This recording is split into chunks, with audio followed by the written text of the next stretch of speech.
Hey everyone, welcome back to the channel. In today's video, I will show you exactly how to use the face match cut effect in CapCut mobile application. So this trending effect helps you create smooth cinematic transition between faces, like switching from one person to another in perfect sync. We will talk about this feature later in this video too. So make sure that you watch this video till the very end so that you don't miss any of the important steps. Now first of all, you need to launch your CapCut application. Then you need to tap on the option of new project here on the home page. After that, from your gallery, you just have to select two photographs. Now the face match cut effect is a smart AI powered feature in CapCut that automatically detects the faces in your clips and creates the seamless transitions between them. It is popular in TikTok and Reels edits, especially for glowing up transitions and before and after videos, where one face changes into another smoothly frame by frame.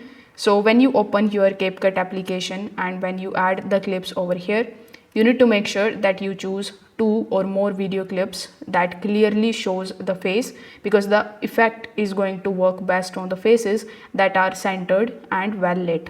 So once you have it here in your timeline, you just have to select your first clip. After that, you just have to simply swipe to the right and try to find the option of face match cut or match cut alone. So when you tap on the option of the match cut transition that you see here in the bottom, the transition will be applicable over here. Now you will see a beat marker timeline, so you can play the video and tap on the option of add beat. So once you do that, you will see the exact frame where you want the transition to happen. So you can repeat the same thing on the second clip so that both have the same beats aligned. After that, you can add any of the transitions as you want. So you will find the transitions over here in the bottom.